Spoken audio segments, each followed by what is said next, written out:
Menteri Pertanian dan Industri Makanan menyatakan apakah usaha kerajaan berhubung isu kawasan ternakan ayam dan itik ladang. Kenapa baca soalan? Saya baca soalan. Di Kampung Sungai Limau, Kampung Sungai Bemban, Kampung Tok Johan, Kampung Batu 10 dan Kampung Batu 11 di Mukim Terong menyebabkan pencemaran air, udara dan bau kepada masyarakat setempat yang sudah hampir 20 tahun berlanjutan, tidak kesudah. Terima kasih Terima kasih Tuan Di-Pertua. Bismillahirrahmanirrahim. Untuk makluman ahli yang berhormat, Kementerian Pertanian dan Industri Makanan sentiasa memandang serius isu pencemaran yang disebabkan oleh aktiviti penternakan. Bagi mengelak mengatasi isu pencemaran di Perak, termasuk di Kampung Sungai Limau, Kampung Sungai Bemban, Kampung Tok Johan, Kampung Batu 10 dan Kampung Batu 11 di Mukim Terong, Jabatan Perkhidmatan Veteriner Negeri Perak akan terus melaksanakan beberapa langkah seperti berikut. Pertamanya, untuk meminda dan menambah baik enactment peladangan unggas tahun 2010 di negeri Perak bagi memastikan kawal selia dan penguatkuasaan dapat dijalankan dengan lebih berkesan dan juga teratur. Ianya termasuk meningkatkan kadar-kadar kompaun. Keduanya, untuk mengambil tindakan mahkamah terhadap syarikat penternak yang tidak mematuhi peraturan, dan seterusnya mewajibkan penggunaan reban ayam tertutup bagi semua penternakan ayam. Seterusnya, kita mahu mewujudkan pusat pengumpulan najis ataupun tinja secara berpusat untuk menghasilkan baja organik dan menjana tenaga elektrik bagi manfaat bersama.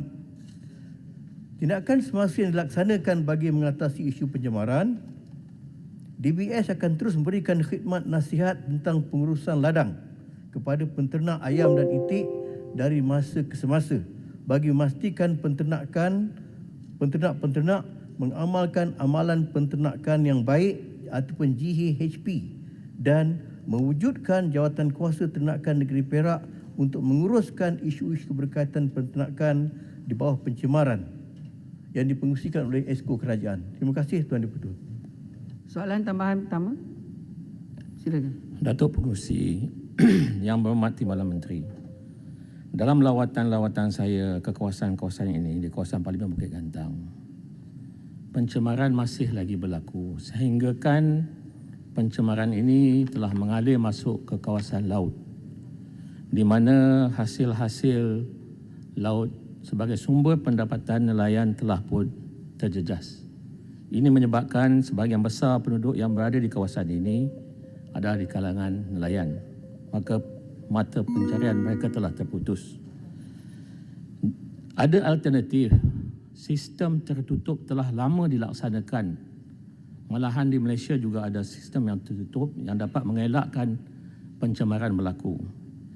Kalau telah dilaksanakan, saya minta supaya kementerian memberikan penjelasan mengapa tindakan secara agresif tidak dapat dilaksanakan. Apa yang menghalang tindakan ini sehingga keadaan ini berlanjutan begitu lama? Terima kasih.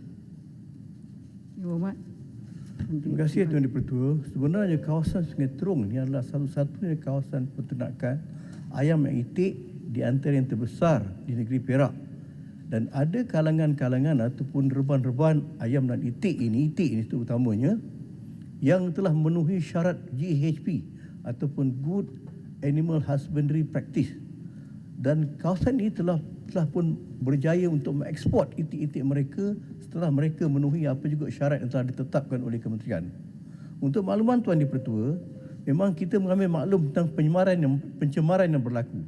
Bahkan untuk makluman, penguatkuasaan dan juga pelaksanaan enactment ladang ternakan unggas adalah di bawah kuasa kerajaan negeri, dan DBS ataupun Kementerian untuk MAFI sentiasa memberikan khidmat nasihat dan membuat audit secara langsung secara berkala.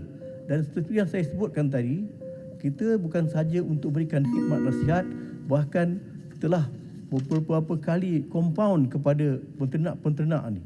Tetapi kita berharap semoga enactment peladangan unggas yang akan naik taraf ataupun digubal semula ni Negeri Perak bukan sahaja akan mensyaratkan reban-reban ayam tertutup, bahkan untuk penjagaan yang lebih rapi lagi. Terima kasih Tuan Dipertua. Soalan tambahan kedua. Tak ada orang. Sementara Renggam. Ya, Sementara Renggam. Silakan. Okey, Yang Berhormat Timbalan Menteri, saya kira apa isu yang ditimbulkan itu ada kaitan juga dengan beberapa insiden di Simpang Renggam. Jadi saya berharap supaya dapat di pihak kementerian juga dapat lihat kes yang hampir serupa di Simpang Renggam. Terima kasih Tuan Ketua. Terima kasih. Terima kasih Tuan Dipertua. Seperti saya sebut tadi, bahkan enactment penjagaan ataupun enactment untuk ladang unggas ini adalah di bawah kuasa yang dibuat enactment oleh kerajaan-kerajaan negeri. Dan DBS akan sentiasa memberikan khidmat nasihat dari masa ke semasa bagi memastikan apa juga keluaran ataupun produk-produk ternakan bukan sahaja untuk kegunaan tempatan bahkan untuk ekspor adalah mematuhi syarat-syarat bukan sahaja good animal husbandry practice, dan kita hendak kalau boleh tidak mencemarkan kawasan sekeliling. Terima kasih Tuan Dipertua. Yang Berhormat Tuan Muhammad Bakhtiar bin Wancik. Terima kasih Datuk Speaker. Sebenarnya di Pavali ini saya bagi pantun satu. Salak dipaya simpan sepeti. Sekali papaya juga pegaga. Pesta cahaya 1000 erti membawa bahagia seluruh warga. Soalan saya nombor 12.